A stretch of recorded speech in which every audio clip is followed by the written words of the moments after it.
So I think it's very important for us to understand productivity. Productivity is the most important thing in an economy because with productivity you lower the prices of goods and you increase the standard of living, which is what occurred. Like if you think about the clothes we're wearing, in the olden days it was sewn by hand, very expensive. Then the Industrial Revolution happened, spinning machines and everything made it cheaper, still labor intensive, and now it's basically fully automated, and that's how we get such cheap clothing. So let's look at this in a economic scenario. So $30 million for a car plant. Now, how is that split? So we have labor here, $20 million employing 10 people, right? And we have $10 million at the bottom here, so 30 in total. Majority labor, 20 million there, 10 million for the thing, and they produce 2 cars. Okay, so it's quite labor intensive. Let's look at a capital intensive scenario. Capital intensive being more machinery, less workers. So here we only have 10 million of people, half the amount, only 10 people here rather than 20 over there. But we have $20 million worth of machinery, right?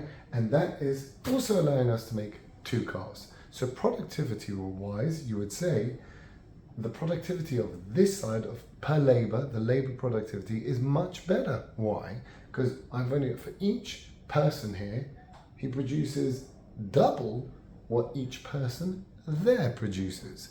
That's only because of the capital intensivity that has been induced in that production method. So it's not really the person, it's over. The reason why this is good, why this shows this guy is so amazing, so productive, is because he has a lot of capital intensive, a lot of machinery and computers helping him to produce the cars more efficiently than over there.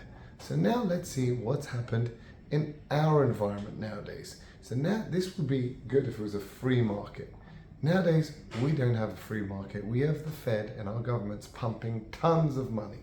And so what do? They completely distort everything. What do?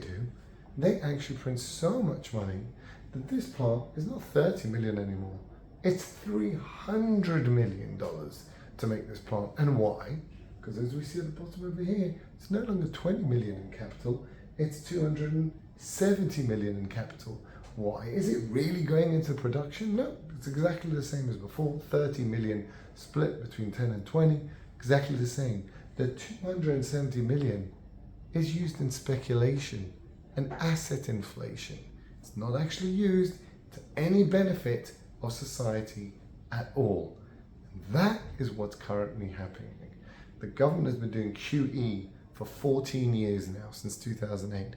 QE, quantitative easing, is simply the bank printing money, giving it, the central banks, giving it to banks who then speculate with it. Now, they're not going to use it to build plants. They're not stupid. They don't risk that you can't sell the stuff and all this. Instead, they just speculate with that money, bumping up housing prices, bumping up stock markets, bumping up commodity prices, bumping everything up with this crazy money that the bank has done. Now, what does that lead to? When you look at economically at your books, they'll go, labor productivity nowadays is shockingly bad. Why? Well, you have 10 people here, but they're sapping 300 million of assets, so they're clearly inefficient. That is a lie. That is an absolute lie. And let's see that over here in a short, very short 40-second video. Getting rich through confiscation, ultimately, right? It's They're taking 10% of everybody else's wealth every year. Yeah. It goes in their pocket. I mean, think about all the productivity improvements we've had in the last 20, 30 years, the PC. I mean, just all the world has gotten so much more efficient. We can communicate with each other. We can, I mean, what the microprocessor revolution has done to the world is stunning. Yes. We all should be working 20 hours a week and be rich. Right. But in fact, what's happened is we're not. We're all working harder. Yeah. And it's because all the wealth has been skimmed off at the top. Right.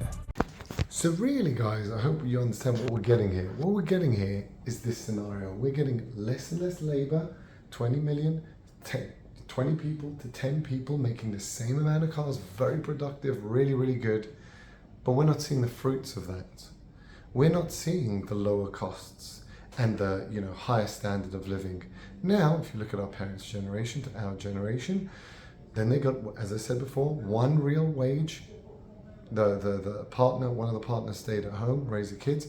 1 real wage supported a house, a car, and everything in it. Now, I'm looking at my kids, they're going to be struggling to buy even a 1-bedroom flat.